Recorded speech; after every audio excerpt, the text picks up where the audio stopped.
அன்னாசி பழத்தில் கறி நான் எந்த அளவில் என்னென்ன பொருட்கள் சேர்த்து சமைத்தனான்றதை பதிவு செய்திருக்கிறேன். ஒரு பெரிய அன்னாசிக்காய் எடுத்திருக்கிறேன். இதை நல்லா துப்புரவு செய்து எடுத்த பிறகு அளவான துண்டுகளாக இவ்வாறு வெட்டி எடுக்க வேணும். இந்த கறி செய்கிறதுக்கு அன்னாசி பழம் ஓரளவு பழுத்ததாக தான் எடுத்திருக்கிறேன். தேவையான அளவு எண்ணெய் விட்டு சூடாக்கியிருக்கிறேன். எண்ணெய் சூடாகினதும் அரை தேக்கரண்டி கடுகு, 4 துண்டு கருவாப்பட்டை, ஏலக்காய் 6 எடுத்திருக்கிறேன். இந்த பொருட்களெல்லாம் பொரிப்பட்டு வந்ததும் 2 பெரிய வெங்காயம் நான் நீட்டு வாக்கில் வெட்டி சேர்த்துருக்கிறேன். வெங்காயத்தை சேர்த்து கொஞ்ச நேரம் வதங்க விட வேணும். வெங்காயம் ஓரளவு வதங்கி வந்ததும் 1 துண்டு இஞ்சி, 5 பல் உள்ளி இடித்து சேர்த்திருக்கிறேன்.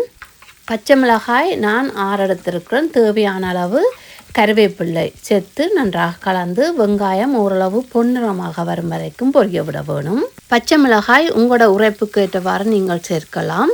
இஞ்சி உள்ளி வாறு இடித்து சேர்த்தீங்களா கறி நல்ல சுவையாக இருக்கும். வெங்காயம் ஓரளவு பொன்னிறமாக வந்ததும் வெட்டி வச்சிருக்கிற அன்னாசிக்காய், தேவையான அளவு உப்பு, அரை தேக்கரண்டி தனி மிளகாய் தூள் சேர்த்து நன்றாக கலந்து அன்னாசி பழம் நல்லா அவியும் வரைக்கும் விட வேணும். இந்த கறிக்கு மச்சம் சேர்த்து சமைக்கிறது உங்களுக்கு விருப்பம் வேண்டாம். வெங்காயம் வதங்க விடுற நேரத்தில் கொஞ்சமாக மாசிக்கருவாடு சேர்த்து சமைச்சிங்களா கறி நல்ல சுவையாக இருக்கும். கறிக்கு நான் தண்ணி எதுவும் சேர்க்கல, மூடி போட்டு அவிய விடுறதால அந்த நீராவிலேயே அன்னாசி பழம் நல்லா அவிஞ்சு வந்துடும். அதனால் நான் தண்ணி சேர்க்கல. தண்ணி உங்களுக்கு சேர்க்க விருப்பம் வேண்டாம், கொஞ்சமாக தண்ணி சேர்க்கலாம். இப்போ பார்த்திங்களா இந்த அன்னாசி பழம் நல்லா அவிஞ்சு வந்துட்டுது.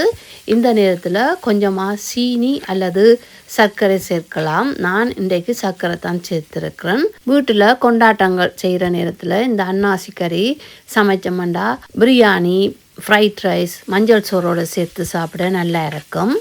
இந்த கறிக்கு நான் 1 துண்டு சர்க்கரை சேர்த்து சர்க்கரையை சேர்த்து நன்றாக கலந்து அடுப்பு நல்லா குறைவாக விட்டு 2 நிமிடம் வதங்க விட்டுருக்கிறேன்.